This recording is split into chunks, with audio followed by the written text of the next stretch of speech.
सत श्री अकाल जी सारिਆਂ ਨੂੰ। ਅੱਜ ਮੇਰਾ ਵਿਆਹ ਸੀ। ਆਪਣੇ ਵਿਆਹ ਨੂੰ ਲੈ ਕੇ ਹਰ ਕੁੜੀ ਦੇ ਕੁਝ ਸੁਪਨੇ ਹੁੰਦੇ ਹਨ। ਉਹ ਆਪਣੇ ਵਿਆਹ ਦੀਆਂ ਆਪਣੀਆਂ ਇਸ਼ਾਵਾਂ ਨੂੰ ਸੰਭਾਲਦੀ, ਪਰ ਮੇਰਾ ਵਿਆਹ ਆਮ ਵਿਆਹਾਂ ਨਾਲੋਂ ਥੋੜਾ ਵੱਖਰਾ ਸੀ। ਇਹ ਵਿਆਹ ਘੱਟ ਤੇ ਇੱਕ ਸੌਦਾ ਜ਼ਿਆਦਾ ਸੀ, ਮੇਰੀ ਮਜਬੂਰੀ ਦਾ ਸੌਦਾ। ਮੈਂ ਵਿਆਹ ਕੇ ਆਪਣੇ ਸਹੁਰੇ ਘਰ ਆ ਗਈ। ਮੇਰੇ ਸਹੁਰੇ ਘਰ ਵਿੱਚ ਸਿਰਫ ਮੇਰੇ ਪਤੀ ਅਤੇ ਮੇਰਾ ਸਹੁਰਾ ਸੀ। ਉੱਥੇ ਮੇਰਾ ਸਵਾਗਤ ਕਰਨ ਵਾਲਾ ਕੋਈ ਨਹੀਂ ਸੀ ਤੇ ਮੈਨੂੰ ਸਿੱਧਾ ਮੇਰੇ ਪਤੀ ਦੇ ਕਮਰੇ ਵਿੱਚ ਲੈ ਕੇ ਜਾਇਆ ਗਿਆ। ਮੈਂ ਦੁਲਹਨ ਬਣੀ ਬੈੱਡ ਤੇ ਬੈਠੀ ਸੀ, ਇੱਕ ਸਾਦਾ ਜਿਹਾ ਵਿਆਹ ਵਾਲਾ ਜੋੜਾ ਪਾ ਕੇ। ਮੈਂ ਕਿਸੇ ਪਾਸੇ ਤੋਂ ਦੁਲਹਨ ਨਹੀਂ ਲੱਗਦੀ ਸੀ। ਮੇਰਾ ਦਿਲ ਬਹੁਤ ਤੇਜ਼ੀ ਨਾਲ ਧੜਕ ਰਿਹਾ ਸੀ ਤੇ ਮੇਰੇ ਹੱਥ ਪੈਰ ਕੰਬ ਰਹੇ ਸੀ।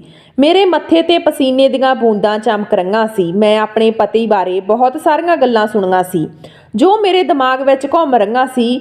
ਕੋਈ ਕਹਿ ਰਿਹਾ ਸੀ ਕਿ ਉਸ ਨਾਲ ਵਿਆਹ ਨਾ ਕਰੋ, ਉਹ ਪਾਗਲ ਆ, ਉਹ ਮਾਨਸਿਕ ਰੋਗੀ ਆ, ਤੇਰੀ ਜ਼ਿੰਦਗੀ ਨਰਕ ਬਣ ਜਾਵੇਗੀ, ਤੂੰ ਤਾਂ ਪੜ੍ਹੀ ਲਿਖੀ ਕੁੜੀ ਆ, ਫਿਰ ਉਸ ਪਾਗਲ ਮੁੰਡੇ ਨਾਲ ਵਿਆਹ ਕਰਨ ਦੀ ਬੇਵਕੂਫੀ ਕਿਉਂ ਕਰ ਰਹੀ ਆ। ਮੇਰੇ ਮਨ ਵਿੱਚ ਇਸ ਤੋਂ ਇੱਕ ਤੋਂ ਬਾਅਦ ਇੱਕ ਸ਼ਬਦ ਗੂੰਜ ਰਹੇ ਸੀ।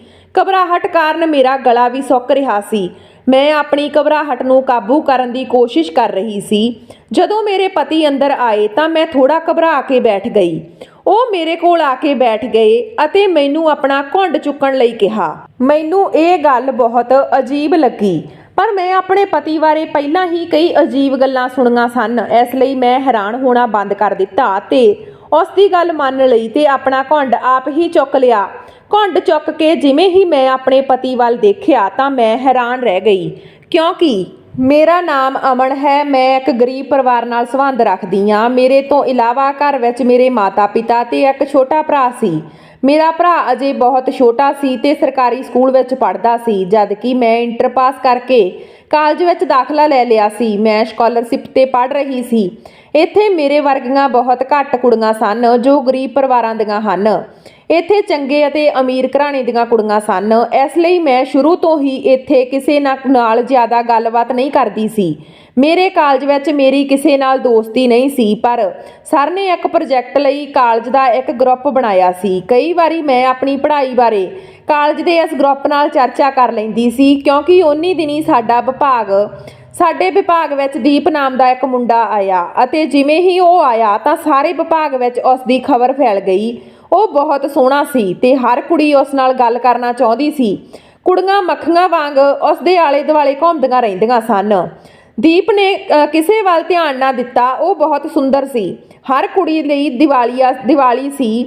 ਜਦੋਂ ਮੈਂ ਉਸ ਨੂੰ ਪਹਿਲੀ ਵਾਰ ਦੇਖਿਆ ਤਾਂ ਮੈਂ ਵੀ ਉਸ ਨੂੰ ਦੇਖਦੀ ਰਹਿ ਗਈ। ਮੈਂ ਪਹਿਲੀ ਨਜ਼ਰ ਵਿੱਚ ਹੀ ਆਪਣਾ ਦਿਲ ਉਸ ਨੂੰ ਦੇ ਦਿੱਤਾ, ਪਰ ਉਹ ਇੱਕ ਚੰਨ ਵਾਂਗ ਸੀ ਜਿਸ ਨੂੰ ਮੈਂ ਛੂਹਣਾ ਚਾਹੁੰਦੀ ਸੀ ਪਰ ਛੂਹ ਨਹੀਂ ਸਕਦੀ ਸੀ। ਪਹਿਲੀ ਨਜ਼ਰ ਦਾ ਪਿਆਰ ਮੈਂ ਆਪਣੇ ਦਿਲ ਵਿੱਚ ਹੀ ਦੱਬ ਲਿਆ। ਮੈਨੂੰ ਪਤਾ ਸੀ ਕਿ ਮੈਂ ਜੋ ਕੁਝ ਚਾਹੁੰਦੀ ਹਾਂ ਉਸ ਨੂੰ ਕਦੇ ਪ੍ਰਾਪਤ ਨਹੀਂ ਕਰ ਸਕਦੀ।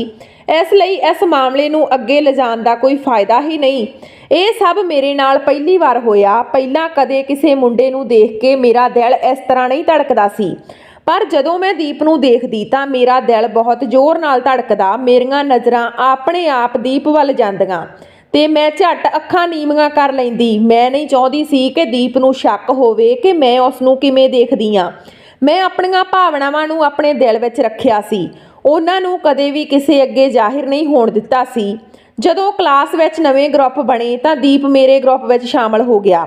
ਹੁਣ ਤਾਂ ਅਕਸਰ ਇਹ ਹੋਣ ਲੱਗਾ ਕਿ ਪੜ੍ਹਾਈ ਦੇ ਸਿਲਸਿਲੇ ਵਿੱਚ ਸਾਡੀ ਗੱਲਬਾਤ ਹੁੰਦੀ ਰਹਿੰਦੀ ਸੀ। ਕਈ ਵਾਰ ਦੀਪ ਮੇਰੇ ਨੋਟਸ ਵੀ ਬਣਾ ਦਿੰਦਾ। ਉਹ ਮੇਰੀ ਪੜ੍ਹਾਈ ਵਿੱਚ ਹਰ ਸੰਭਵ ਮਦਦ ਕਰਦਾ ਤੇ ਉਹ ਮੇਰੇ ਕੰਮ ਵਿੱਚ ਵੀ ਮੇਰੀ ਮਦਦ ਕਰਦਾ ਸੀ, ਜਦ ਕਿ ਉਹ ਕਿਸੇ ਹੋਰ ਕੁੜੀ ਨਾਲ ਗੱਲ ਨਹੀਂ ਕਰਦਾ ਸੀ। ਕੁਝ ਕੁੜੀਆਂ ਮੈਨੂੰ ਦੇਖ ਕੇ ਈਰਖਾ ਕਰਨ ਲੱਗ ਪਈਆਂ ਤੇ ਮੈਨੂੰ ਕਹਿਣ ਲੱਗ ਪਈਆਂ ਕਿ ਦੀਪ ਤੈਨੂੰ ਪਸੰਦ ਕਰਦਾ, ਇਸੇ ਲਈ ਉਹ ਤੇਰੇ ਨਾਲ ਇੰਨੀ ਗੱਲ ਕਰਦਾ, ਨਹੀਂ ਤਾਂ ਸਾਡੇ ਵੱਲ ਵੇਖ, ਅਸੀਂ ਉਸ ਨਾਲ ਗੱਲ ਕਰਨ ਲਈ ਪਾਗਲ ਹਾਂ ਤੇ ਉਹ ਸਾਡੇ ਵੱਲ ਧਿਆਨ ਵੀ ਨਹੀਂ ਦਿੰਦਾ। ਪਰ ਮੈਂ ਉਹਨਾਂ ਦੀਆਂ ਸਾਰੀਆਂ ਗੱਲਾਂ ਇੱਕ ਕੰਨ ਵਿੱਚੋਂ ਸੁਣਦੀ ਤੇ ਦੂਜੇ ਕੰਨ ਵਿੱਚੋਂ ਕੱਢ ਦਿੰਦੀ, ਕਿਉਂਕਿ ਮੈਂ ਆਪਣੇ ਸਟੇਟਸ ਤੋਂ ਚੰਗੀ ਤਰ੍ਹਾਂ ਜਾਣੂ ਸੀ। ਬੇਸ਼ੱਕ ਮੈਂ ਬਹੁਤ ਸੋਹਣੀ ਸੀ, ਪਰ ਮੇਰਾ ਸਟੇਟਸ ਦੀਪ ਦੇ ਸਟੇਟਸ ਨਾਲ ਮੇਲ ਨਹੀਂ ਖਾਂਦਾ ਸੀ। ਦੇਖੋ, ਕੋਈ ਪਾਗਲ ਹੀ ਹੋਵੇਗਾ ਜੋ ਇੰਨੀਆਂ ਅਮੀਰ ਕੁੜੀਆਂ ਨੂੰ ਛੱਡ ਕੇ ਮੈਨੂੰ ਪਸੰਦ ਕਰਦਾ ਸੀ। ਉਹ ਇੱਕ ਹਾਈ ਫਾਈ ਪ੍ਰੋਫਾਈਲ ਪਰਿਵਾਰ ਨਾਲ ਸੰਬੰਧ ਰੱਖਦਾ ਸੀ ਤੇ ਮੈਂ ਇੱਕ ਗਰੀਬ ਪਰਿਵਾਰ ਨਾਲ, ਜਿਸ ਦਾ ਪਿਤਾ ਸਬਜ਼ੀ ਦੀ ਸਟਾਲ ਚਲਾਉਂਦਾ ਸੀ। ਸਾਡੇ ਕਾਲਜ ਦਾ ਸਮਾਂ ਇਵੇਂ ਗੁਜ਼ਰਿਆ, ਪਤਾ ਹੀ ਨਹੀਂ ਲੱਗਾ। ਦੀਪਕ ਨਾਲ ਮੈਂ ਆਪਣੇ ਪਿਆਰ ਦਾ ਇਜ਼ਹਾਰ ਨਹੀਂ ਕੀਤਾ ਤੇ ਨਾ ਹੀ ਉਸਨੇ ਮੇਰੇ ਨਾਲ ਕਦੇ ਕੋਈ ਫਾਲਤੂ ਗੱਲ ਕੀਤੀ। ਅੱਜ ਸਾਡਾ ਕਾਲਜ ਵਿੱਚ ਆਖਰੀ ਦਿਨ ਸੀ, ਪਰ ਅੱਜ ਦੀਪ ਨਹੀਂ ਆਇਆ। ਮੇਰਾ ਦਿਲ ਅਜੀਬ ਜਿਹੀ ਬੇਚੈਨੀ ਮਹਿਸੂਸ ਕਰਨ ਲੱਗਾ। ਮੈਂ ਇੰਨਾ ਲੰਮਾ ਸਮਾਂ ਇੰਤਜ਼ਾਰ ਕੀਤਾ ਕਿ ਮੈਂ ਉਸ ਨੂੰ ਆਖਰੀ ਵਾਰ ਦੇਖਣਾ ਚਾਹੁੰਦੀ ਸੀ। ਮੈਂ ਇਹਨਾਂ ਪਲਾਂ ਨੂੰ ਆਪਣੇ ਦਿਲ ਵਿੱਚ ਕੈਦ ਕਰਨਾ ਚਾਹੁੰਦੀ ਸੀ ਤਾਂ ਜੋ ਮੇਰੀ ਜ਼ਿੰਦਗੀ ਦੇ ਕਿਸੇ ਮੋੜ ਤੇ ਜੋ ਮੈਨੂੰ ਦੀਪ ਦੀ ਯਾਦ ਆਵੇ ਤਾਂ ਮੈਂ ਇਹਨਾਂ ਖੂਬਸੂਰਤ ਪਲਾਂ ਨੂੰ ਯਾਦ ਕਰ ਸਕਾਂ। ਮੇਰੀਆਂ ਅੱਖਾਂ ਵਿੱਚ ਹੰਝੂ ਵਹਿ ਤੁਰੇ। ਮੈਂ ਝਟਪਟ ਹੰਝੂ ਪੂੰਝੇ, ਪਰ ਦੀਪ ਮੈਨੂੰ ਕਿਧਰੇ ਨਹੀਂ ਦਿਖ ਰਿਹਾ ਸੀ। ਉਹ ਕਿਉਂ ਨਹੀਂ ਆਇਆ? ਅਸੀਂ ਕਦੇ ਇੱਕ ਦੂਜੇ ਨੂੰ ਆਪਣਾ ਨੰਬਰ ਵੀ ਨਹੀਂ ਦਿੱਤਾ ਸੀ ਕਿਉਂਕਿ ਉਸ ਦੀ ਕਦੇ ਲੋੜ ਨਹੀਂ ਪਈ ਸੀ ਤੇ ਅੱਜ ਆਖਰੀ ਦਿਨ ਸੀ। ਮੈਂ ਭਾਰੀ ਮਨ ਨਾਲ ਕਾਲਜ ਤੋਂ ਵਾਪਸ ਘਰ ਪਰਤ ਰਹੀ ਸੀ। ਮੇਰਾ ਮਨ ਬਹੁਤ ਉਦਾਸ ਸੀ। ਮੈਂ ਬਹੁਤ ਜ਼ਿਆਦਾ ਬੇਚੈਨ ਸੀ। ਕਾਲਜ ਦੇ ਗੇਟ ਤੋਂ ਬਾਹਰ ਨਿਕਲਦਿਆਂ ਮੈਂ ਮੁੜ ਕੇ ਉਸੇ ਦਿਸ਼ਾ ਵੱਲ ਦੇਖਦੀ ਰਹੀ ਜਿੱਥੋਂ ਦੀ ਆਉਂਦਾ ਸੀ।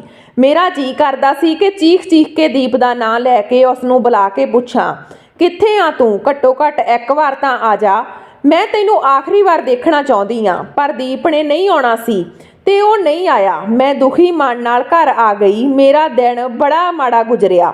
ਉਸ ਦਿਨ ਦੀ ਉਦਾਸੀ ਤੋਂ ਛੁਟਕਾਰਾ ਪਾਉਣ ਦੇ ਲਈ ਕਈ ਦਿਨ ਗੁਜ਼ਰ ਗਏ, ਪਰ ਕਾਲਜ ਛੱਡਣ ਤੋਂ ਕੁਝ ਸਮੇਂ ਬਾਅਦ ਮੇਰੀ ਜ਼ਿੰਦਗੀ ਨੇ ਅਜਿਹਾ ਮੋੜ ਲੈ ਲਿਆ। ਪਾਪਾ ਨੂੰ ਕੰਮ ਦੇ ਦੌਰਾਨ ਅਚਾਨਕ ਦਿਲ ਦਾ ਦੌਰਾ ਪੈ ਗਿਆ ਤੇ ਉਹ ਕਈ ਦਿਨ ਹਸਪਤਾਲ ਵਿੱਚ ਰਹੇ। ਕੰਮ ਅਚਾਨਕ ਬੰਦ ਹੋ ਗਿਆ ਸੀ। ਅਸੀਂ ਗਰੀਬ ਲੋਕ ਸੀ, ਸਾਡੇ ਕੋਲ ਇੰਨੇ ਪੈਸੇ ਨਹੀਂ ਸਨ ਕਿ ਬੈਠ ਕੇ ਰੋਟੀ ਖਾ ਸਕਦੇ। ਸਾਡਾ ਤਾਂ ਰੋਜ਼ ਦਾ ਕਮਾਉਣਾ ਤੇ ਰੋਜ਼ ਦਾ ਖਾਣਾ ਸੀ। ਬੜੀ ਮੁਸ਼ਕਲ ਨਾਲ ਦਿਨ ਗੁਜ਼ਰੇ ਸੀ। ਮੈਂ ਰੋਂਦੀ ਹੋਈ ਆਪਣੇ ਪਿਤਾ ਨੂੰ ਬਚਾਉਣ ਲਈ ਪ੍ਰਮਾਤਮਾ ਅੱਗੇ ਅਰਦਾਸ ਕਰਦੀ ਸੀ। ਇਸ ਦੁਨੀਆ ਵਿੱਚ ਮੇਰੇ ਪਾਪਾ ਤੋਂ ਇਲਾਵਾ ਮੇਰਾ ਕੌਣ ਸੀ? ਡਾਕਟਰ ਨੇ ਕੁਝ ਟੈਸਟ ਦੱਸੇ। ਉਹਨਾਂ ਨੂੰ ਕਰਵਾਉਣ ਤੋਂ ਬਾਅਦ ਪਤਾ ਲੱਗਾ ਕਿ ਪਿਤਾ ਜੀ ਦੇ ਦਿਲ ਦੇ 2 ਵਾਲ ਬੰਦ ਹੋ ਗਏ ਹਨ। ਉਹਨਾਂ ਦੇ ਦਿਲ ਦੀ ਵੱਡੀ ਸਰਜਰੀ ਕਰਨੀ ਸੀ। ਸਾਡੇ ਕੋਲ ਇੰਨਾ ਮਹਿੰਗਾ ਇਲਾਜ ਕਰਵਾਉਣ ਦੇ ਲਈ ਪੈਸੇ ਨਹੀਂ ਸਨ। ਪਾਪਾ ਕੁਝ ਸਮਾਂ ਸਰਕਾਰੀ ਹਸਪਤਾਲ ਤੋਂ ਇਲਾਜ ਕਰਵਾ ਕੇ ਘਰ ਆ ਗਏ, ਪਰ ਡਾਕਟਰ ਨੇ ਪਾਪਾ ਨੂੰ ਸਖਤੀ ਨਾਲ ਆਰਾਮ ਕਰਨ ਲਈ ਕਿਹਾ ਸੀ। ਪਾਪਾ ਜ਼ਿਆਦਾਤਰ ਘਰ ਵਿੱਚ ਹੀ ਰਹਿੰਦੇ ਸਨ। ਉਹ ਕੰਮ ਤੇ ਜਾਣ ਲਈ ਬਹੁਤ ਕੋਸ਼ਿਸ਼ ਕਰਦੇ, ਪਰ ਮੈਂ ਉਹਨਾਂ ਨੂੰ ਇਨਕਾਰ ਕਰ ਦਿੰਦੀ। ਪਾਪਾ ਕਹਿੰਦੇ, ਬੇਟਾ ਜੇ ਮੈਂ ਕੰਮ ਨਹੀਂ ਕਰੂੰਗਾ ਤਾਂ ਅਸੀਂ ਖਾਵਾਂਗੇ ਕੀ? ਇੱਕ ਦਿਨ ਪਾਪਾ ਜੀ ਚੋਰੀ ਛੁਪੇ ਕੰਮ ਤੇ ਚਲੇ ਗਏ ਤੇ ਉਹਨਾਂ ਦੀ ਤਬੀਅਤ ਵਿਗੜ ਗਈ। ਹੁਣ ਪਾਪਾ ਜੀ ਨੇ ਆਪ ਹੀ ਕਹਿਣਾ ਸ਼ੁਰੂ ਕਰ ਦਿੱਤਾ ਸੀ ਕਿ ਜਦੋਂ ਤੱਕ ਉਹ ਠੀਕ ਨਹੀਂ ਹੋ ਜਾਂਦਾ ਉਹ ਕੰਮ ਤੇ ਨਹੀਂ ਜਾਵੇਗਾ। ਰੱਬ ਨਾ ਕਰੇ ਜੇ ਮੈਨੂੰ ਕੁਝ ਹੋ ਗਿਆ ਤਾਂ ਤੁਹਾਡਾ ਕੀ ਬਣੇਗਾ? ਪਰ ਘਰ ਇਸ ਤਰ੍ਹਾਂ ਕਦੋਂ ਤੱਕ ਚੱਲਦਾ? ਜੋ ਵੀ ਰਾਸ਼ਨ ਸੀ ਉਹ ਖਤਮ ਹੋ ਚੁੱਕਾ ਸੀ। ਇਕੱਠੀ ਕੀਤੀ ਪੂੰਜੀ ਵੀ ਹੌਲੀ-ਹੌਲੀ ਖਤਮ ਹੋਣ ਲੱਗੀ। ਅਸੀਂ ਘਰ ਵੀ ਬਦਲ ਲਿਆ, ਕਿਰਾਏ ਤੇ ਕਮਰਾ ਲੈ ਲਿਆ। ਇਹ ਇੱਕ ਛੋਟਾ ਜਿਹਾ ਘਰ ਸੀ। ਉੱਥੇ ਰਹਿਣ ਵਿੱਚ ਬਹੁਤ ਮੁਸ਼ਕਲ ਸੀ, ਪਰ ਫਿਰ ਵੀ ਉਹ ਸਾਡਾ ਸਾਥ ਦੇ ਰਹੇ ਸਨ। ਮਾਂ ਦਾ ਫਿਕਰਮੰਦ ਚਿਹਰਾ ਵੇਖ ਕੇ ਮੈਨੂੰ ਵੀ ਚਿੰਤਾ ਹੋ ਜਾਂਦੀ। ਭਰਾ ਅਜੇ ਬਹੁਤ ਛੋਟਾ ਸੀ, ਇਸ ਕਰਕੇ ਉਹ ਸਾਡੀ ਜ਼ਿੰਮੇਵਾਰੀ ਨਹੀਂ ਚੁੱਕ ਸਕਦਾ ਸੀ। ਤੇ ਫਿਰ ਮੈਂ ਸੋਚਿਆ ਹੁਣ ਮੈਨੂੰ ਹੀ ਕੁਝ ਕਰਨਾ ਹੋਵੇਗਾ। ਮੈਂ ਮਨ ਬਣਾ ਲਿਆ ਤੇ ਫਿਰ ਪਾਪਾ ਦੀ ਸਬਜ਼ੀ ਦੀ ਰੇਹੜੀ ਕੱਢ ਕੇ ਘਰ ਦੇ ਬਾਹਰ ਲਾਉਣ ਲੱਗੀ। ਹਰ ਸਵੇਰੇ ਮੈਂ ਆਪਣੀ ਮਾਂ ਨਾਲ ਬਾਜ਼ਾਰ ਤੋਂ ਤਾਜ਼ੀਆਂ ਸਬਜ਼ੀਆਂ ਲਿਆ ਕੇ ਘਰ ਦੇ ਬਾਹਰ ਵੇਚਦੀ ਸੀ, ਪਰ ਬਹੁਤ ਪੈਸਾ ਨਹੀਂ ਬਚਦਾ ਸੀ। ਪਾਪਾ ਦੀਆਂ ਦਵਾਈਆਂ ਦਾ ਖਰਚਾ ਵੀ ਸੀ, ਸਾਡੇ ਘਰ ਦੇ ਖਰਚੇ ਵੀ ਪੂਰੇ ਕਰਨੇ ਸੀ। ਅਸੀਂ ਸਬਜ਼ੀ ਵੇਚ ਕੇ ਘਰ ਦਾ ਗੁਜ਼ਾਰਾ ਤਾਂ ਪੂਰਾ ਕਰਦੇ ਸੀ, ਪਰ ਪਿਤਾ ਦੇ ਇਲਾਜ ਲਈ ਪੈਸੇ ਨਾ ਬਚਾ ਸਕੇ। ਆਖਰ ਮੈਂ ਫੈਸਲਾ ਲਿਆ ਕਿ ਮੰਮੀ ਨੂੰ ਇਸ ਬਾਰੇ ਦੱਸਿਆ। ਮੰਮੀ ਨੇ ਮੈਨੂੰ ਬਹੁਤ ਮਨਾ ਕੀਤਾ, ਪਰ ਮੈਂ ਆਪਣੀ ਗੱਲ ਤੇ ਅੜੀ ਰਹੀ। ਮੈਂ ਪਿਤਾ ਜੀ ਤੋਂ ਵੀ ਇਜਾਜ਼ਤ ਲੈ ਲਈ। ਆਗਿਆ ਦਿੰਦੇ ਸਮੇਂ ਪਿਤਾ ਜੀ ਦਾ ਮਨ ਬਹੁਤ ਭਾਰਾ ਹੋ ਗਿਆ, ਕਿਉਂਕਿ ਉਹਨਾਂ ਨੇ ਮੈਨੂੰ ਕੁਝ ਹੋਰ ਹੀ ਸੁਪਨੇ ਦਿਖਾਏ ਸਨ। ਪਰ ਹੁਣ ਹਾਲਾਤਾਂ ਦੇ ਇਸ ਮੋੜ ਕਾਰਨ ਉਹ ਸਾਰੇ ਸੁਪਨੇ ਅਧੂਰੇ ਰਹਿ ਗਏ। ਪਿਤਾ ਜੀ ਦੀ ਇਜਾਜ਼ਤ ਮੰਗਦਿਆਂ ਹੀ ਮੈਂ ਅਗਲੇ ਹੀ ਦਿਨ ਵੱਖ-ਵੱਖ ਥਾਵਾਂ ਤੇ ਨੌਕਰੀ ਲਈ ਇੰਟਰਵਿਊ ਦੇਣੀ ਸ਼ੁਰੂ ਕਰ ਦਿੱਤੀ ਤੇ ਅਖਬਾਰ ਲਵਾ ਲਿਆ। ਅਖਬਾਰ ਵਿੱਚ ਨੌਕਰੀਆਂ ਦੇ ਇਸ਼ਤਿਹਾਰ ਦੇਖ ਕੇ ਮੈਂ ਕਈ ਥਾਵਾਂ ਤੇ ਅਪਲਾਈ ਕੀਤਾ ਤੇ ਪੂਰਾ ਮਹੀਨਾ ਨੌਕਰੀ ਲਈ ਅਪਲਾਈ ਕਰਦੀ ਰਹੀ, ਪਰ ਮੈਨੂੰ ਕਿਤੇ ਵੀ ਨੌਕਰੀ ਨਹੀਂ ਮਿਲੀ। ਇੰਟਰਵਿਊ ਲਈ ਕਾਲ ਆਉਂਦੀ, ਮੈਂ ਇੰਟਰਵਿਊ ਲਈ ਵੀ ਜਾਂਦੀ। ਇੰਜ ਲੱਗਦਾ ਸੀ ਜਿਵੇਂ ਨੌਕਰੀ ਲਈ ਚੋਣ ਪਹਿਲਾਂ ਤੋਂ ਹੀ ਹੋ ਚੁੱਕੀ ਹੋਵੇ ਤੇ ਇਹ ਸਾਰੀਆਂ ਇੰਟਰਵਿਊਜ਼ ਸਿਰਫ ਇੱਕ ਦਿਖਾਵਾ ਹੀ ਸੀ। ਪਰ ਫਿਰ ਉਨੀ ਦਿਨੀ ਮੈਂ ਇੰਟਰਵਿਊ ਲਈ ਇੱਕ ਜਗ੍ਹਾ ਗਈ। ਫਿਰ ਰੱਬ ਦਾ ਚਮਤਕਾਰ ਹੋਇਆ ਕਿ ਮੈਨੂੰ ਉੱਥੇ ਨੌਕਰੀ ਮਿਲ ਗਈ। ਤਨਖਾਹ ਬਹੁਤ ਜ਼ਿਆਦਾ ਨਹੀਂ ਸੀ, ਪਰ ਫਿਰ ਵੀ ਚੰਗੀ ਸੀ। ਮੈਂ ਬਹੁਤ ਖੁਸ਼ ਹੋਈ ਤੇ ਤੁਰੰਤ ਜੌਬ ਤੇ ਲੱਗ ਗਈ। ਮੈਨੂੰ ਜੁਆਇਨ ਕੀਤੇ ਹੋਏ ਅਜੇ ਕੁਝ ਹੀ ਦਿਨ ਹੋਏ ਸੀ। ਇੱਕ ਦਿਨ ਮੇਰੇ ਬੌਸ ਨੇ ਮੈਨੂੰ ਆਪਣੇ ਕਮਰੇ ਵਿੱਚ ਬੁਲਾਇਆ ਤੇ ਕਿਹਾ, ਅਮਨ, ਤੇਰੀ ਯੋਗਤਾ ਅਤੇ ਤੇਰੇ ਚੰਗੇ ਕੰਮ ਨੂੰ ਦੇਖਦੇ ਹੋਏ ਤੇਰੀ ਤਨਖਾਹ ਤੇ ਅਹੁਦਾ ਘੱਟ ਹਨ। ਸਹੀ ਗੱਲ ਹੈ ਨਾ? ਬੌਸ ਨੇ ਮੈਨੂੰ ਸਵਾਲ ਪੁੱਛਿਆ। ਇਸ ਲਈ ਮੈਂ ਥੋੜਾ ਉਲਝਣ ਵਿੱਚ ਪੈ ਗਈ, ਪਰ ਫਿਰ ਮੈਂ ਹਿੰਮਤ ਇਕੱਠੀ ਕੀਤੀ ਤੇ ਹਾਂ ਕਿਹਾ ਤੇ ਉਸਨੇ ਕੁਝ ਸਮੇਂ ਲਈ ਮੈਨੂੰ ਡੂੰਘੀ ਨਜ਼ਰਾਂ ਨਾਲ ਦੇਖਿਆ ਤੇ ਉਸਦੇ ਇਸ ਤਰ੍ਹਾਂ ਮੇਰੇ ਵੱਲ ਦੇਖਣ ਤੇ ਮੈਂ ਘਬਰਾ ਗਈ। ਪਰ ਫਿਰ ਉਹ ਕਹਿਣ ਲੱਗਾ, ਤੁਹਾਡੀ ਤਨਖਾਹ ਤਾਂ ਵੱਧ ਸਕਦੀ ਆ, ਪਰ ਜੇ ਤੁਸੀਂ ਮੇਰੇ ਲਈ ਇਹ ਕੰਮ ਕਰੋਗੇ ਤਾਂ। ਬੌਸ ਨੇ ਪੁੱਛਿਆ ਤਾਂ ਮੈਂ ਉਸ ਵੱਲ ਉਲਝਣ ਭਰੀਆਂ ਨਜ਼ਰਾਂ ਨਾਲ ਦੇਖਿਆ। ਮੈਂ ਉਸ ਨੂੰ ਘਬਰਾ ਕੇ ਦੇਖਿਆ ਤੇ ਪੁੱਛਣ ਲੱਗੀ ਕਿ ਕਿਹੜਾ ਕੰਮ? ਉਹ ਕਮੀਨੀ ਜਿਹੀ ਹੱਸਣ ਲੱਗ ਪਿਆ ਤੇ ਕਹਿਣ ਲੱਗਾ, ਮਿਸ ਅਮਨ, ਤੁਸੀਂ ਬਹੁਤ ਬੁੱਧੀਮਾਨ ਹੋ, ਤੁਸੀਂ ਸਮਝ ਸਕਦੇ ਹੋ, ਇਸ ਲਈ ਤੁਹਾਨੂੰ ਮੈਨੂੰ ਖੁਸ਼ ਕਰਨਾ ਪਵੇਗਾ। ਇਹ ਇੰਨੀ ਔਖੀ ਗੱਲ ਨਹੀਂ ਆ, ਇਹ ਅੱਜ ਕੱਲ੍ਹ ਆਮ ਹੀ ਗੱਲ ਆ। ਲੋਕ ਪੈਸੇ ਲਈ ਸਭ ਕੁਝ ਕਰਦੇ ਹਨ। ਜੇ ਤੁਸੀਂ ਮੈਨੂੰ ਹਰ ਰੋਜ਼ ਖੁਸ਼ ਰੱਖਦੇ ਹੋ ਤਾਂ ਮੈਂ ਤੁਹਾਡੀ ਤਨਖਾਹ ਦੁੱਗਣੀ ਕਰ ਦਿਆਂਗਾ, ਤੁਹਾਡੇ ਘਰ ਦੇ ਹਾਲਾਤ ਸੁਧਰ ਜਾਣਗੇ। ਬੌਸ ਨੇ ਮੈਨੂੰ ਹੇਠਾਂ ਤੋਂ ਉੱਪਰ ਤੱਕ ਦੇਖਿਆ ਤੇ ਕਿਹਾ। ਬੌਸ ਦੀ ਗੱਲ ਸੁਣ ਕੇ ਮੇਰੇ ਸਾਰੇ ਸਰੀਰ ਨੂੰ ਅੱਗ ਲੱਗ ਗਈ। ਮੈਂ ਬੜੇ ਗੁੱਸੇ ਨਾਲ ਖੜੇ ਹੋ ਕੇ ਕਿਹਾ, ਤੇਰੇ ਵਰਗੇ ਬਦਮਾਸ਼ਾਂ ਕਰਕੇ ਹੀ ਕੁੜੀਆਂ ਘਰ ਤੋਂ ਨਿਕਲ ਤੋਂ ਡਰਦੀਆਂ ਹਨ। ਮੈਂ ਤੈਨੂੰ ਤੇ ਤੇਰੇ ਇਸ ਕੰਮ ਨੂੰ ਲੱਤ ਮਾਰਦੀ ਆਂ। ਮੈਂ ਗੁੱਸੇ ਨਾਲ ਇਹ ਕਹਿ ਕੇ ਦਫ਼ਤਰ ਤੋਂ ਬਾਹਰ ਆ ਗਈ। ਉਹ ਬੌਸ ਮੈਨੂੰ ਪਿੱਛੇ ਤੋਂ ਬੁਲਾਉਂਦਾ ਰਿਹਾ। ਮੇਰੀਆਂ ਅੱਖਾਂ ਵਿੱਚ ਬੇਵਸੀ ਦੇ ਹੰਝੂ ਵਹਿ ਰਹੇ ਸੀ। ਮੈਂ ਬਹੁਤ ਬੇਵਸ ਮਹਿਸੂਸ ਕਰ ਰਹੀ ਸੀ, ਪਰ ਇਹ ਬੇਵਸ ਤੇ ਲਾਚਾਰ ਲੋਕਾਂ ਦੀ ਦੁਨੀਆ ਨਹੀਂ ਸੀ। ਮੈਂ ਕਿੰਨਾ ਟਾਈਮ ਤੱਕ ਇਸ ਤਰ੍ਹਾਂ ਸੜਕ ਤੇ ਨਾਲ ਤੁਰਦੀ ਰਹੀ, ਪਰ ਕਦੋਂ ਤੱਕ? ਮੈਂ ਘਰ ਤਾਂ ਜਾਣਾ ਹੀ ਸੀ। ਘਰ ਪਹੁੰਚ ਕੇ ਮਾਂ ਨੇ ਮੇਰਾ ਚਿੰਤਿਤ ਚਿਹਰਾ ਦੇਖਿਆ ਤੇ ਪੁੱਛਿਆ, ਕੀ ਹੋਇਆ ਅਮਨ, ਤੂੰ ਇੰਨੀ ਚਿੰਤਾ ਵਿੱਚ ਕਿਉਂ ਆ? ਮੰਮੀ ਦੇ ਪੁੱਛਣ ਦੀ ਦੇਰ ਸੀ ਕਿ ਮੈਂ ਉੱਚੀ ਉੱਚੀ ਰੋਣਾ ਸ਼ੁਰੂ ਕਰ ਦਿੱਤਾ ਅਤੇ ਉਸ ਨੂੰ ਸਾਰੀ ਸੱਚਾਈ ਦੱਸੀ। ਮੰਮੀ ਮੈਨੂੰ ਜੱਫੀ ਪਾ ਕੇ ਕਹਿਣ ਲੱਗੀ, ਪੁੱਤਰ, ਹੁਣ ਜਦੋਂ ਤੁਸੀਂ ਘਰ ਤੋਂ ਬਾਹਰ ਨਿਕਲੇ ਹੋ ਤਾਂ ਤੁਹਾਨੂੰ ਅਜਿਹੇ ਕਈ ਵਿਗਿਆੜਾਂ ਦਾ ਸਾਹਮਣਾ ਕਰਨਾ ਹੀ ਪਵੇਗਾ। ਅਜਿਹੇ ਬਹੁਤ ਸਾਰੇ ਜਾਨਵਰ ਤੁਹਾਡੇ ਰਾਹਾਂ ਵਿੱਚ ਆਉਣਗੇ, ਪਰ ਤੁਹਾਨੂੰ ਹਿੰਮਤ ਅਤੇ ਬੁੱਧੀ ਨਾਲ ਕੰਮ ਕਰਨਾ ਪਵੇਗਾ। ਉਸ ਤੋਂ ਬਾਅਦ ਮੰਮੀ ਨੇ ਕਾਫੀ ਦੇਰ ਤੱਕ ਮੈਨੂੰ ਸਮਝਾਇਆ ਤੇ ਹੁਣ ਮੈਂ ਕਾਫੀ ਉਤਸ਼ਾਹਿਤ ਸੀ। ਮਾਂ ਦੀ ਗੋਦ ਵਿੱਚ ਸਿਰ ਰੱਖ ਕੇ ਮੈਂ ਬਹੁਤ ਆਰਾਮ ਮਹਿਸੂਸ ਕਰ ਰਹੀ ਸੀ। ਅਗਲੇ ਦਿਨ ਮੈਂ ਫਿਰ ਨਵੇਂ ਇਰਾਦੇ ਅਤੇ ਹਿੰਮਤ ਨਾਲ ਨਵੀਂ ਨੌਕਰੀ ਲੱਭਣ ਲਈ ਨਿਕਲ ਪਈ। ਮੇਰੀ ਕਿਸਮਤ ਚੰਗੀ ਸੀ ਕਿ ਮੈਨੂੰ ਜਲਦੀ ਹੀ ਇੱਕ ਪ੍ਰਾਈਵੇਟ ਕੰਪਨੀ ਵਿੱਚ ਨੌਕਰੀ ਮਿਲ ਗਈ। ਇਹ ਨੌਕਰੀ ਪਹਿਲਾਂ ਨਾਲੋਂ ਬਹੁਤ ਵਧੀਆ ਸੀ, ਤਨਖਾਹ ਜ਼ਿਆਦਾ ਸੀ ਤੇ ਘਰ ਤੋਂ ਲੈ ਜਾਣ ਤੇ ਛੱਡਣ ਦੀ ਸਹੂਲਤ ਵੀ ਸੀ। ਹੁਣ ਇਹ ਮੇਰੇ ਲਈ ਬਹੁਤ ਆਸਾਨ ਸੀ। ਮੈਂ ਇੱਥੇ 3 ਮਹੀਨਿਆਂ ਤੋਂ ਕੰਮ ਕਰ ਰਹੀ ਸੀ। ਇੱਥੋਂ ਦਾ ਮਾਹੌਲ ਬਹੁਤ ਵਧੀਆ ਸੀ। ਅੱਜ ਤੱਕ ਮੈਂ ਆਪਣੀ ਕੰਪਨੀ ਦੇ ਹੈੱਡ ਨੂੰ ਨਹੀਂ ਦੇਖਿਆ ਸੀ। ਹਾਲਾਂਕਿ ਦਫ਼ਤਰ ਵਿੱਚ ਉਸ ਦੇ ਬੇਟੇ ਦੀ ਵੀ ਕਾਫੀ ਚਰਚਾ ਸੀ। ਕਈਆਂ ਨੇ ਉਸ ਨੂੰ ਪਾਗਲ ਕਿਹਾ, ਕਿਸੇ ਨੇ ਉਸ ਨੂੰ ਸਾਈਕੋ ਕਿਹਾ, ਪਰ ਮੈਂ ਉਸ ਨੂੰ ਅੱਜ ਤੱਕ ਨਹੀਂ ਦੇਖਿਆ ਸੀ। ਸ਼ਾਇਦ ਉਹ ਦਫ਼ਤਰ ਨਹੀਂ ਆਇਆ ਸੀ। ਮੈਂ ਵੀ ਆਪਣੇ ਕੰਮ ਵਿੱਚ ਧਿਆਨ ਰੱਖਦੀ ਸੀ, ਪਰ ਫਿਰ ਉਹਨਾਂ ਦਿਨਾਂ ਵਿੱਚ ਬੌਸ ਨੇ ਮਹਿਲਾ ਵਰਕਰਾਂ ਦੀ ਇੱਕ ਜ਼ਰੂਰੀ ਮੀਟਿੰਗ ਬੁਲਾਈ ਅਤੇ ਉਹਨਾਂ ਨੇ ਇੱਕ ਅਜੀਬ ਐਲਾਨ ਕੀਤਾ। ਬੌਸ ਨੇ ਕਿਹਾ, ਜੋ ਵੀ ਕੁੜੀ ਮੇਰੇ ਮੁੰਡੇ ਨਾਲ ਵਿਆਹ ਕਰੇਗੀ, ਮੈਂ ਉਸ ਨਾਲ 24 ਘੰਟੇ ਬਿਤਾਏਗੀ। ਉਸ ਨੂੰ ਇੱਕ ਬਹੁਤ ਵੱਡੀ ਰਕਮ ਦਾ ਇਨਾਮ ਦਿੱਤਾ ਜਾਵੇਗਾ। ਮੈਨੂੰ ਆਪਣੀ ਬੌਸ ਦੀ ਇਹ ਗੱਲ ਬਿਲਕੁਲ ਵੀ ਚੰਗੀ ਨਹੀਂ ਲੱਗੀ। ਪਤਾ ਨਹੀਂ ਉਸ ਦੇ ਮੁੰਡੇ ਨੂੰ ਕੀ ਸਮੱਸਿਆ ਸੀ। ਬੌਸ ਨੇ ਅਜਿਹਾ ਐਲਾਨ ਕੀਤਾ। ਇਹ ਗੱਲ ਵਾਰ-ਵਾਰ ਸੁਣਾਈ ਦੇ ਰਹੀ ਸੀ। ਕੋਈ ਵੀ ਕੁੜੀ ਬੌਸ ਦੇ ਮੁੰਡੇ ਨਾਲ ਵਿਆਹ ਕਰਨ ਲਈ ਤਿਆਰ ਨਹੀਂ ਸੀ। ਪਰ ਇਹ ਗੱਲ ਵਾਰ-ਵਾਰ ਸੁਣ ਕੇ ਮੇਰੇ ਦਿਲ ਵਿੱਚ ਖਿਆਲ ਆ ਰਿਹਾ ਸੀ ਕਿ ਜੇ ਇੰਨੇ ਪੈਸੇ ਮਿਲਣਗੇ ਤਾਂ ਮੈਂ ਹੀ ਬੌਸ ਦੇ ਮੁੰਡੇ ਨਾਲ ਵਿਆਹ ਕਿਉਂ ਨਾ ਕਰਾ ਲਵਾਂ। ਮੈਂ ਆਪਣੇ ਬੌਸ ਦੇ ਬੇਟੇ ਨਾਲ ਜੋ ਵੀ ਰਿਸ਼ਤਾ ਬਣਾਵਾਂਗੀ ਉਹ ਜਾਇਜ਼ ਅਤੇ ਕਾਨੂੰਨੀ ਰਿਸ਼ਤਾ ਹੋਵੇਗਾ ਤੇ ਮੈਂ ਕੁਝ ਵੀ ਗੈਰ ਕਾਨੂੰਨੀ ਨਹੀਂ ਕਰ ਰਹੀ। ਇਹ ਠੀਕ ਆ, 24 ਘੰਟੇ ਲਈ ਉਹ ਮੇਰਾ ਪਤੀ ਹੋਵੇਗਾ ਤੇ ਮੇਰਾ ਪਤੀ ਹੋਣ ਦੇ ਨਾਤੇ ਉਸ ਦਾ ਮੇਰੇ ਸਰੀਰ ਤੇ ਪੂਰਾ ਅਧਿਕਾਰ ਹੋਵੇਗਾ। ਇਸ ਵਿੱਚ ਕੁਝ ਵੀ ਗਲਤ ਨਹੀਂ ਆ। ਮੈਂ 24 ਘੰਟਿਆਂ ਬਾਅਦ ਉਸ ਨੂੰ ਤਲਾਕ ਦੇ ਦੇਵਾਂਗੀ, ਪਰ ਮੈਨੂੰ ਮਿਲਣ ਵਾਲੀ ਵੱਡੀ ਰਕਮ ਨਾਲ ਮੇਰੇ ਘਰ ਦੀ ਹਾਲਤ ਸੁਧਰ ਜਾਵੇਗੀ। ਮੈਂ ਆਪਣੇ ਪਿਤਾ ਦਾ ਇਲਾਜ ਕਰਾ ਸਕਦੀ ਹਾਂ ਤੇ ਫਿਰ ਵਿਆਹ ਕਿਹੜਾ, ਸਾਰੀ ਉਮਰ ਚੱਲਦਾ। ਇਹ ਸਿਰਫ ਇੱਕ ਸੌਦਾ। ਮੇਰਾ ਦਿਲ ਵਾਰ-ਵਾਰ ਮੈਨੂੰ ਮਨਾਉਣ ਦੀ ਕੋਸ਼ਿਸ਼ ਕਰ ਰਿਹਾ ਸੀ। ਦਿਲ ਤੇ ਦਿਮਾਗ ਦੀ ਜੰਗ ਚੱਲ ਰਹੀ ਸੀ ਤੇ ਫਿਰ ਦਿਲ ਜਿੱਤ ਗਿਆ। ਮੈਂ ਇਸ ਅੱਗ ਵਿੱਚ ਛਾਲ ਮਾਰਨ ਦਾ ਫੈਸਲਾ ਕਰਦੇ ਹੋਏ ਬੌਸ ਨੂੰ ਹਾਂ ਕਿਹਾ। ਮੇਰੀ ਗੱਲ ਸੁਣ ਕੇ ਮੇਰਾ ਬੌਸ ਬਹੁਤ ਖੁਸ਼ ਹੋਇਆ ਤੇ ਤੁਰੰਤ ਪੰਡਿਤ ਜੀ ਨੂੰ ਬੁਲਾਇਆ ਤੇ ਸ਼ੁਭ ਮਹੂਰਤ ਕਢਵਾ ਲਿਆ। ਘਰ ਆ ਕੇ ਮੈਂ ਮਾਂ ਨਾਲ ਗੱਲ ਕੀਤੀ। ਮੇਰੀ ਮਾਂ ਸੁਣ ਕੇ ਮੇਰੀ ਮਾਂ ਹੈਰਾਨੀ ਨਾਲ ਮੇਰੇ ਵੱਲ ਦੇਖਦੀ ਰਹੀ। ਕੁਝ ਦੇਰ ਉਹ ਕੁਝ ਨਾ ਕਹਿ ਸਕੀ। ਉਹ ਮੇਰੇ ਨਾਲ ਬਹੁਤ ਗੁੱਸੇ ਸੀ। ਮੇਰੇ ਪਿਤਾ ਜੀ ਵੀ ਗੁੱਸੇ ਸੀ। ਦੋਵਾਂ ਨੇ ਮੈਨੂੰ ਇਹ ਕੰਮ ਕਰਨ ਤੋਂ ਵਰਜਿਆ, ਪਰ ਮੈਂ ਪੱਕਾ ਇਰਾਦਾ ਕਰ ਲਿਆ ਸੀ ਕਿ ਸਭ ਤੋਂ ਵੱਡੀ ਗੱਲ ਇਹ ਸੀ ਕਿ ਮੈਨੂੰ ਇਸ ਪੈਸੇ ਦਾ ਲਾਲਚ ਸੀ ਜਿਸ ਨਾਲ ਮੈਂ ਆਪਣੇ ਪਿਤਾ ਦਾ ਇਲਾਜ ਕਰਵਾ ਸਕਦੀ ਸੀ। ਜੇ ਮੇਰੇ ਪਿਤਾ ਜੀ ਨੂੰ ਕੁਝ ਹੋ ਗਿਆ ਹੁੰਦਾ ਤੇ ਮੈਂ ਸਾਰੀ ਉਮਰ ਆਪਣੇ ਆਪ ਨੂੰ ਮਾਫ ਨਹੀਂ ਕਰ ਸਕਦੀ ਸੀ। ਰੱਬ ਨੇ ਮੈਨੂੰ ਇੰਨਾ ਵੱਡਾ ਮੌਕਾ ਦਿੱਤਾ ਸੀ, ਫਿਰ ਵੀ ਮੈਂ ਇਹ ਮੌਕਾ ਕਿਵੇਂ ਗਵਾ ਦਿੰਦੀ ਅਤੇ ਮੇਰੀ ਇੱਕ ਛੋਟੀ ਜਿਹੀ ਗਲਤੀ ਕਾਰਨ ਮੇਰੇ ਪਿਤਾ ਦਾ ਇਲਾਜ ਨਾ ਹੋ ਸਕਿਆ ਤੇ ਫਿਰ ਉਹ ਇਸ ਸੰਸਾਰ ਤੋਂ ਚਲੇ ਗਏ।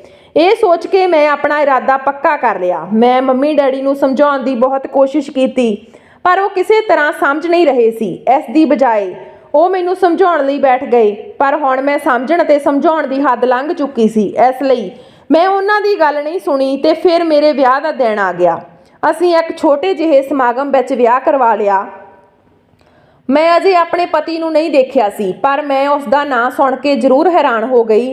ਪਰ ਇਸ ਨਾਂ ਵਾਲੇ ਬਹੁਤ ਸਾਰੇ ਲੋਕ ਹਨ ਤੇ ਫਿਰ ਇਹ ਦੀਪ ਮੇਰੇ ਵਾਲਾ ਦੀਪ ਨਹੀਂ ਹੋ ਸਕਦਾ ਜਿਸ ਨੂੰ ਮੈਂ ਪਿਆਰ ਕਰਦੀ ਸੀ, ਤੇ ਉਹ ਪਾਗਲ ਤਾਂ ਬਿਲਕੁਲ ਵੀ ਨਹੀਂ ਸੀ ਤੇ ਲੋਕ ਇਸ ਦੀਪ ਨੂੰ ਪਾਗਲ ਅਤੇ ਸਾਈਕੋ ਕਹਿੰਦੇ ਹਨ। ਮੈਂ ਵਿਦਾ ਹੋ ਕੇ ਆਪਣੇ ਸਹੁਰੇ ਘਰ ਆ ਗਈ ਤੇ ਫਿਰ ਕਮਰੇ ਵਿੱਚ ਮੈਂ ਜਿਸ ਨੂੰ ਦੇਖਿਆ ਉਸ ਨੂੰ ਦੇਖ ਕੇ ਮੇਰੀ ਹੈਰਾਨੀ ਦੀ ਹੱਦ ਨਾ ਰਹੀ।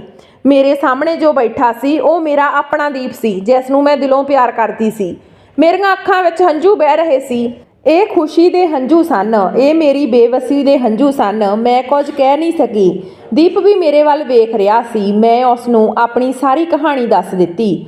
ਉਹ ਮੇਰੇ ਵੱਲ ਬਹੁਤ ਧਿਆਨ ਨਾਲ ਅਤੇ ਪਿਆਰ ਭਰੀਆਂ ਨਜ਼ਰਾਂ ਨਾਲ ਦੇਖ ਰਿਹਾ ਸੀ। ਮੈਂ ਆਪਣਾ ਸਿਰ ਝੁਕਾਇਆ ਤੇ ਮੈਂ ਉਸ ਨੂੰ ਪੁੱਛਿਆ, ਕੀ ਹੋਇਆ? ਲੋਕ ਤੁਹਾਨੂੰ ਸਾਈਕੋ ਅਤੇ ਪਾਗਲ ਕਿਉਂ ਕਹਿੰਦੇ ਹਨ? ਤੁਸੀਂ ਸਾਈਕੋ ਤੇ ਪਾਗਲ ਕਿਉਂ ਹੋ ਗਏ? ਇਹ ਗੱਲਾਂ ਤੁਹਾਡੇ ਬਾਰੇ ਕਿਉਂ ਮਸ਼ਹੂਰ ਹਨ? ਮੇਰੀ ਗੱਲ ਸੁਣ ਕੇ ਦੀਪ ਨੇ ਡੂੰਘਾ ਸਾਹ ਲੈਂਦਿਆਂ ਕਿਹਾ, ਜਦੋਂ ਮੈਂ ਕਾਲਜ ਵਿੱਚ ਦਾਖਲਾ ਲੈ ਕੇ ਗਿਆ ਸੀ ਤਾਂ ਉੱਥੇ ਮੇਰੀ ਪਹਿਲੀ ਨਜ਼ਰ ਤੇਰੇ ਤੇ ਪਈ ਸੀ। ਤੂੰ ਬੈਂਚ ਤੇ ਬੈਠ ਕੇ ਕੁਝ ਨੋਟ ਬਣਾ ਰਹੀ ਸੀ। ਬਹੁਤ ਸਾਰੀਆਂ ਮਾਡਰਨ ਕੁੜੀਆਂ ਵਿੱਚੋਂ ਜਿਨ੍ਹਾਂ ਨੇ ਮੇਕਅਪ ਕਰਕੇ ਆਪਣੇ ਆਪ ਨੂੰ ਕੇਕ ਪੇਸਟੀਆਂ ਵਰਗਾ ਬਣਾਇਆ ਹੋਇਆ ਸੀ, ਤੁਸੀਂ ਉਹਨਾਂ ਨਾਲੋਂ ਬਿਲਕੁਲ ਵੱਖਰੀ ਅਤੇ ਸਧਾਰਨ ਲੱਗ ਰਹੀ ਸੀ। ਤੁਹਾਡਾ ਚਿਹਰਾ ਹਰ ਤਰ੍ਹਾਂ ਦੇ ਮੇਕਅਪ ਤੋਂ ਸਾਫ਼ ਸੀ ਤੇ ਉਹੀ ਸਾਦਗੀ ਮੇਰੇ ਦਿਲ 'ਚ ਵੱਸ ਗਈ। ਮੈਨੂੰ ਤੇਰੀ ਸਾਦਗੀ ਨਾਲ ਪਿਆਰ ਹੋ ਗਿਆ। ਉਸ ਸਮੇਂ ਤੂੰ ਚਿੱਟੇ ਰੰਗ ਦਾ ਸੂਟ ਪਾਇਆ ਹੋਇਆ ਸੀ ਜਿਸ ਵਿੱਚ ਤੂੰ ਮਾਸੂਮ ਜਿਹੀ ਗੁੱਡੀ ਲੱਗ ਰਹੀ ਸੀ। ਮੈਂ ਕੁਝ ਦੇਰ ਤੱਕ ਤੈਨੂੰ ਦੇਖਦਾ ਰਿਹਾ। ਇੰਜ ਜਾਪਦਾ ਸੀ ਜਿਵੇਂ ਕਿਸੇ ਹੋਰ ਥਾਂ ਤੋਂ ਕੋਈ ਫਰਿਸ਼ਤਾ ਮੇਰੇ ਸਾਹਮਣੇ ਆ ਕੇ ਬੈਠਾ ਹੋਵੇ। ਤੈਥੋਂ ਪਹਿਲਾਂ ਵੀ ਕਈ ਕੁੜੀਆਂ ਮੇਰੀ ਜ਼ਿੰਦਗੀ ਵਿੱਚ ਆਈਆਂ, ਪਰ ਮੇਰਾ ਦਿਲ ਕਿਸੇ ਵੀ ਕੁੜੀ ਨਾਲ ਨਹੀਂ ਮਿਲਿਆ ਕਿਉਂਕਿ ਉਹ ਕੁੜੀਆਂ ਟਾਈਮ ਪਾਸ ਕਰਨ ਲਈ ਮੇਰੇ ਕੋਲ ਆਉਂਦੀਆਂ ਸਨ। ਪਰ ਤੈਨੂੰ ਦੇਖ ਕੇ ਮੈਨੂੰ ਪਹਿਲੀ ਨਜ਼ਰ ਵਿੱਚ ਹੀ ਪਿਆਰ ਹੋ ਗਿਆ ਤੇ ਮੈਂ ਉੱਥੇ ਖੜ ਕੇ ਫੈਸਲਾ ਕਰ ਲਿਆ ਸੀ ਕਿ ਮੈਂ ਸਿਰਫ ਤੈਨੂੰ ਹੀ ਆਪਣਾ ਜੀਵਨ ਸਾਥੀ ਬਣਾਵਾਂਗਾ। ਇਸ ਲਈ ਮੈਂ ਤੁਹਾਡੇ ਨਾਲ ਗੱਲ ਕਰਨਾ ਸ਼ੁਰੂ ਕਰ ਦਿੱਤਾ। ਉਨੀ ਦਿਨੀ ਮੇਰੇ ਪਿਤਾ ਜੀ ਨੇ ਮੇਰੇ ਤੇ ਵਿਆਹ ਲਈ ਦਬਾਅ ਪਾਉਣਾ ਸ਼ੁਰੂ ਕਰ ਦਿੱਤਾ। ਦਰਅਸਲ ਪਿਤਾ ਜੀ ਨੇ ਮੈਨੂੰ ਹੋਸਟਲ ਤੋਂ ਘਰ ਬੁਲਾਇਆ ਸੀ। ਮੈਂ ਤੁਹਾਡੇ ਬਾਰੇ ਪਾਪਾ ਨਾਲ ਗੱਲ ਕੀਤੀ ਸੀ ਕਿ ਮੈਨੂੰ ਆਪਣੇ ਕਾਲਜ ਦੀ ਇੱਕ ਕੁੜੀ ਨਾਲ ਪਿਆਰ ਹੈ ਅਤੇ ਮੈਂ ਉਸ ਤੋਂ ਬਿਨਾਂ ਰਹਿਣ ਬਾਰੇ ਸੋਚ ਵੀ ਨਹੀਂ ਸਕਦਾ, ਪਰ ਸਾਡੇ ਵਿਚਕਾਰ ਖੜੀ ਪੈਸੇ ਦੀ ਕੰਧ ਨੇ ਸਾਡੇ ਪਿਆਰ ਨੂੰ ਪੂਰਾ ਨਹੀਂ ਹੋਣ ਦਿੱਤਾ। ਜਦੋਂ ਪਾਪਾ ਨੇ ਮੈਨੂੰ ਤੁਹਾਡੇ ਬਾਰੇ ਪੁੱਛਿਆ ਤਾਂ ਮੈਂ ਉਹਨਾਂ ਨੂੰ ਸੱਚ ਦੱਸਿਆ ਕਿ ਤੁਸੀਂ ਇੱਕ ਗਰੀਬ ਪਰਿਵਾਰ ਨਾਲ ਸੰਬੰਧਿਤ ਹੋ। ਤੁਹਾਡੇ ਪਿਤਾ ਸਬਜ਼ੀ ਦੀ ਦੁਕਾਨ ਚਲਾਉਂਦੇ ਹਨ। ਇਹ ਸੁਣ ਕੇ ਪਾਪਾ ਗੁੱਸੇ 'ਚ ਆ ਗਏ। ਪਾਪਾ ਨੇ ਮੈਨੂੰ ਸਾਫ਼ ਇਨਕਾਰ ਕਰ ਦਿੱਤਾ। ਪਾਪਾ ਨੇ ਤੁਹਾਨੂੰ ਮਿਲਣ ਦੀ ਹਿੰਮਤ ਵੀ ਨਹੀਂ ਕੀਤੀ। ਉਹਨਾਂ ਨੂੰ ਤੁਹਾਡੀ ਕਾਬਲੀਅਤ, ਤੁਹਾਡੀ ਸੁੰਦਰਤਾ ਤੇ ਸਾਦਗੀ ਨਾਲ ਕੋਈ ਮਤਲਬ ਨਹੀਂ ਸੀ। ਉਹ ਮੈਨੂੰ ਆਪਣੇ ਵਰਗੇ ਕਾਰੋਬਾਰੀ ਵਰਗ ਦੇ ਪਰਿਵਾਰ ਨਾਲ ਵਿਆਹਣਾ ਚਾਹੁੰਦੇ ਸੀ ਤਾਂ ਜੋ ਉਹ ਆਪਣਾ ਕਾਰੋਬਾਰ ਵਧਾ ਸਕਣ। ਮੈਂ ਇਸ ਬਾਰੇ ਉਹਨਾਂ ਨਾਲ ਬਿਲਕੁਲ ਵੀ ਸਹਿਮਤ ਨਹੀਂ ਸੀ, ਪਰ ਉਹਨਾਂ ਨੇ ਮੇਰੀ ਗੱਲ ਨਾ ਮੰਨੀ ਅਤੇ ਇੱਕ ਥਾਂ ਤੇ ਮੇਰਾ ਰਿਸ਼ਤਾ ਤੈਅ ਕਰ ਦਿੱਤਾ। ਇਸੇ ਕਰਕੇ ਮੈਂ ਆਖਰੀ ਦਿਨ ਕਾਲਜ ਨਹੀਂ ਆ ਸਕਿਆ। ਮੈਨੂੰ ਪਤਾ ਸੀ ਕਿ ਤੁਸੀਂ ਵੀ ਮੈਨੂੰ ਪਸੰਦ ਕਰਦੇ ਹੋ। ਮੈਂ ਤੇਰੀਆਂ ਅੱਖਾਂ ਵਿੱਚ ਆਪਣੇ ਲਈ ਪਿਆਰ ਦੇਖਿਆ ਸੀ। ਮੈਂ ਆਖਰੀ ਦਿਨ ਤੇਰੀ ਉਮੀਦ ਨਹੀਂ ਤੋੜਨਾ ਚਾਹੁੰਦਾ ਸੀ। ਮੈਂ ਆਪਣੇ ਪਿਤਾ ਦੇ ਕਾਰਨ ਬੇਵੱਸ ਸੀ। ਪਾਪਾ ਨੇ ਆਪਣੀ ਸਹੁੰ ਖਵਾ ਕੇ ਮੇਰਾ ਰਿਸ਼ਤਾ ਪੱਕਾ ਕਰ ਦਿੱਤਾ ਸੀ ਤੇ ਮੈਂ ਆਖਰੀ ਦਿਨ ਕਾਲਜ ਜਾ ਕੇ ਤੁਹਾਡੀਆਂ ਉਮੀਦਾਂ ਕਿਵੇਂ ਤੋੜ ਸਕਦਾ ਸੀ? ਮੈਂ ਕਿਸ ਮੂੰਹ ਆਖਦਾ ਕਿ ਮੇਰਾ ਰਿਸ਼ਤਾ ਤੈਅ ਹੋ ਗਿਆ? ਮੈਂ ਤੁਹਾਡੀਆਂ ਅੱਖਾਂ ਵਿੱਚ ਹੰਝੂ ਬਰਦਾਸ਼ਤ ਨਹੀਂ ਕਰ ਸਕਦਾ ਸੀ। ਇਸੇ ਕਰਕੇ ਮੈਂ ਜਾਣਬੁੱਝ ਕੇ ਆਖਰੀ ਦਿਨ ਕਾਲਜ ਨਹੀਂ ਆਇਆ। ਮੇਰੀ ਮੰਗਣੀ ਬੜੀ ਧੂਮਧਾਮ ਨਾਲ ਹੋਈ। ਮੈਂ ਆਪਣੇ ਪਿਤਾ ਦੀ ਇੱਛਾ ਅੱਗੇ ਸਿਰ ਝੁਕਾ ਲਿਆ ਸੀ, ਪਰ ਉਸ ਤੋਂ ਬਾਅਦ ਮੈਂ ਚੁੱਪ ਰਹਿਣ ਲੱਗ ਪਿਆ। ਮੇਰੀ ਮੰਗੇਤਰ ਅਕਸਰ ਮੈਨੂੰ ਬਾਹਰ ਲਿਜਾਣ ਲਈ ਕਹਿੰਦੀ, ਮੈਨੂੰ ਮਹਿੰਗੇ ਤੋਹਫੇ ਦਿੰਦੀ। ਉਹ ਮੇਰੇ ਨਾਲ ਸਮਾਂ ਬਿਤਾਉਣਾ ਚਾਹੁੰਦੀ ਸੀ, ਪਰ ਮੈਨੂੰ ਇਹ ਬਿਲਕੁਲ ਵੀ ਪਸੰਦ ਨਹੀਂ ਸੀ। ਮੈਂ ਬਾਰ-ਬਾਰ ਤੇਰੇ ਬਾਰੇ ਸੋਚਦਾ ਸੀ।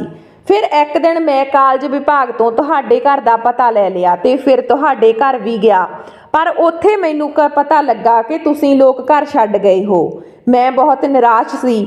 ਹੁਣ ਇੰਨੇ ਵੱਡੇ ਸ਼ਹਿਰ ਵਿੱਚ ਮੈਂ ਤੁਹਾਨੂੰ ਕਿੱਥੇ ਲੱਭਦਾ। ਉਸ ਤੋਂ ਬਾਅਦ ਮੈਂ ਆਪਣੇ ਆਪ ਤੋਂ ਬੋਰ ਹੋ ਗਿਆ। ਉਨੀ ਦਿਨੀ ਮੇਰੀ ਮੰਗੇਤਰ ਨਾਲ ਲੜਾਈ ਹੋ ਗਈ ਸੀ। ਉਹ ਬਹੁਤ ਖੁੱਲੇ ਦਿਲ ਵਾਲੀ ਕੁੜੀ ਸੀ। ਇੱਕ ਵਾਰ ਅਸੀਂ ਸਾਰੇ ਇੱਕ ਹੋਟਲ ਵਿੱਚ ਸੀ ਤੇ ਪਾਰਟੀ ਚੱਲ ਰਹੀ ਸੀ। ਮੈਨੂੰ ਹੋਟਲ ਦੇ ਕਮਰੇ ਵਿੱਚ ਲੈ ਗਈ ਤੇ ਮੇਰੇ ਨਾਲ ਉਸਨੇ ਕਿਹਾ ਕਿ ਦੀਪ, ਇਹ ਵਿਆਹ ਤੋਂ ਬਾਅਦ ਵੀ ਹੋਣਾ ਹੀ ਆ। ਜੇ ਇਹ ਪਹਿਲਾਂ ਹੁੰਦਾ ਏ ਤਾਂ ਕੀ ਗਲਤ ਆ? ਮੈਂ ਤੇਰੇ ਬਿਨਾ ਹੋਰ ਨਹੀਂ ਰਹਿ ਸਕਦੀ। ਉਹ ਮੇਰੇ ਨਾਲ ਜ਼ਬਰਦਸਤੀ ਕਰਨ ਲੱਗੀ। ਮੈਂ ਉਸਨੂੰ ਧੱਕਾ ਦੇ ਕੇ ਬੈੱਡ ਤੇ ਸੁੱਟ ਦਿੱਤਾ ਤੇ ਮੈਂ ਘਰ ਆ ਗਿਆ। ਉਸਨੂੰ ਮੇਰਾ ਇਸ ਤਰ੍ਹਾਂ ਛੱਡ ਕੇ ਜਾਣਾ ਬੁਰਾ ਲੱਗਾ ਅਤੇ ਉਸਨੇ ਆਪਣੇ ਪਿਤਾ ਨੂੰ ਮੇਰੀ ਸ਼ਿਕਾਇਤ ਕਰ ਦਿੱਤੀ। ਇਸ ਤੋਂ ਬਾਅਦ ਉਸਦੇ ਪਿਤਾ ਨੇ ਮੇਰੇ ਪਿਤਾ ਨਾਲ ਗੱਲ ਕੀਤੀ ਤਾਂ ਘਰ ਵਿੱਚ ਹੜਕੰਬ ਮੱਚ ਗਿਆ। ਪਾਪਾ ਨੇ ਪਹਿਲਾਂ ਤਾਂ ਮੈਨੂੰ ਬੁਰਾ ਭਲਾ ਬੋਲਿਆ ਤੇ ਫਿਰ ਪਾਪਾ ਨੇ ਮੈਨੂੰ ਸਾਫ਼-ਸਾਫ਼ ਕਿਹਾ ਕਿ ਇਹ ਸੱਚ ਆ ਕਿ ਮੈਨੂੰ ਆਪਣੀ ਮੰਗੇਤਰ ਤੋਂ ਮਾफ़ੀ ਮੰਗਣੀ ਪਵੇਗੀ ਅਤੇ ਆਪਣਾ ਵਿਵਹਾਰ ਸੁਧਾਰਨਾ ਪਵੇਗਾ, ਨਹੀਂ ਤਾਂ ਉਸਦੇ ਕਾਰੋਬਾਰ ਨੂੰ ਸਾਨੂੰ ਵੱਡਾ ਨੁਕਸਾਨ ਹੋ ਸਕਦਾ। ਪਰ ਮੇਰਾ ਅਜਿਹਾ ਕੋਈ ਇਰਾਦਾ ਨਹੀਂ ਸੀ। ਨਾ ਤਾਂ ਮੈਂ ਉਸ ਕੁੜੀ ਤੋਂ ਮਾफ़ੀ ਮੰਗਣਾ ਚਾਹੁੰਦਾ ਸੀ ਤੇ ਨਾ ਹੀ ਮੈਂ ਆਪਣਾ ਰਿਸ਼ਤਾ ਸੁਧਾਰਨਾ ਚਾਹੁੰਦਾ ਸੀ। ਨਤੀਜੇ ਵਜੋਂ ਸਾਡੀ ਮੰਗਣੀ ਟੁੱਟ ਗਈ। ਪਾਪਾ ਮੇਰੇ ਨਾਲ ਬਹੁਤ ਗੁੱਸਾ ਹੋ ਗਏ। ਫਿਰ ਪਾਪਾ ਨੇ ਕਿਸੇ ਹੋਰ ਥਾਂ ਤੇ ਮੇਰਾ ਰਿਸ਼ਤਾ ਪੱਕਾ ਕਰ ਦਿੱਤਾ ਅਤੇ ਮੈਨੂੰ ਉਸ ਕੁੜੀ ਨਾਲ ਮਿਲਣ ਜੁਲਣ ਲਈ ਬਹੁਤ ਕੁਝ ਸਮਾਂ ਦਿੱਤਾ। ਪਾਪਾ ਚਾਹੁੰਦੇ ਸਨ ਕਿ ਅਸੀਂ ਇੱਕ ਦੂਜੇ ਨੂੰ ਸਮਝ ਗਏ ਅਤੇ ਫਿਰ ਜਲਦੀ ਵਿਆਹ ਕਰ ਲੱਗੇ, ਪਰ ਮੇਰਾ ਦਿਲ ਕਿਤੇ ਨਹੀਂ ਲੱਗਦਾ ਸੀ। ਪਾਪਾ ਮੈਨੂੰ ਬਹੁਤ ਝਿੜਕਦੇ ਸਨ। ਕਈ ਵਾਰ ਸਮਝਾਉਣ ਤੋਂ ਬਾਅਦ ਪਿਤਾ ਜੀ ਮੇਰੀ ਚਿੰਤਾ ਕਰਨ ਲੱਗ ਪਏ। ਹੁਣ ਉਹ ਮੈਨੂੰ ਵੀ ਸਮਾਂ ਦੇਣ ਲੱਗੇ ਕਿਉਂਕਿ ਹੁਣ ਮੈਂ ਪੂਰੀ ਤਰ੍ਹਾਂ ਬਦਲ ਗਿਆ ਸੀ। ਮੈਂ ਹੱਸਣਾ ਤਾਂ ਪੂਰੀ ਤਰ੍ਹਾਂ ਭੁੱਲ ਗਿਆ ਸੀ। ਦੋਸਤਾਂ ਨਾਲ ਪਾਰਟੀ ਕਰਨਾ ਵੀ ਭੁੱਲ ਗਿਆ ਸੀ। ਹੌਲੀ-ਹੌਲੀ ਮੇਰੀ ਦੂਜੀ ਮੰਗਣੀ ਵੀ ਟੁੱਟ ਗਈ। ਮੈਂ ਆਪਣੇ ਪਿਤਾ ਨੂੰ ਸਾਫ਼-ਸਾਫ਼ ਕਿਹਾ ਕਿ ਮੇਰੇ ਲਈ ਕੋਈ ਰਿਸ਼ਤਾ ਨਾ ਵੇਖਣ। ਮੈਂ ਫਿਲਹਾਲ ਵਿਆਹ ਨਹੀਂ ਕਰਨਾ ਚਾਹੁੰਦਾ। ਮੈਨੂੰ ਕੁਝ ਸਮਾਂ ਦਿਓ। ਪਾਪਾ ਮੇਰੀ ਹਾਲਤ ਦੇਖ ਕੇ ਫਿਕਰਮੰਦ ਹੋਣ ਲੱਗੇ।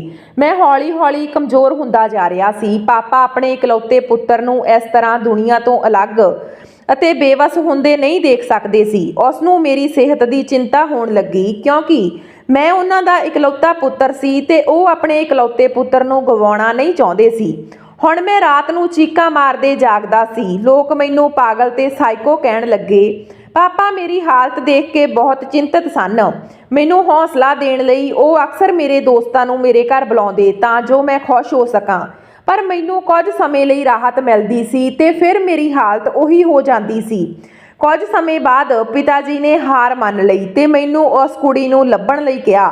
ਜੇਕਰ ਤੁਸੀਂ 1 ਮਹੀਨੇ ਦੇ ਅੰਦਰ ਉਸ ਨੂੰ ਲੱਭਣ ਵਿੱਚ ਕਾਮਯਾਬ ਹੋ ਗਿਆ ਤਾਂ ਮੈਂ ਤੇਰਾ ਵਿਆਹ ਉਸ ਨਾਲ ਕਰ ਦੇਵਾਂਗਾ, ਨਹੀਂ ਤਾਂ ਤੁਹਾਨੂੰ ਉਸ ਕੁੜੀ ਨਾਲ ਵਿਆਹ ਕਰਨਾ ਪਵੇਗਾ ਜਿਸ ਨਾਲ ਮੈਂ ਤੁਹਾਨੂੰ ਕਹਾਂਗਾ। ਮੈਂ ਪਿਤਾ ਜੀ ਦੀ ਸ਼ਰਤ ਮੰਨ ਲਈ। ਮੈਂ ਤੁਹਾਨੂੰ ਬਹੁਤ ਲੱਭਿਆ, ਤੁਹਾਡੇ ਇਲਾਕੇ ਵਿੱਚ ਗਿਆ ਤੇ ਉੱਥੇ ਤੁਹਾਡਾ ਨਵਾਂ ਪਤਾ ਲੈ ਲਿਆ, ਪਰ ਉਹਨਾਂ ਨੇ ਜੋ ਪਤਾ ਦਿੱਤਾ ਉਹ ਗਲਤ ਨਿਕਲਿਆ।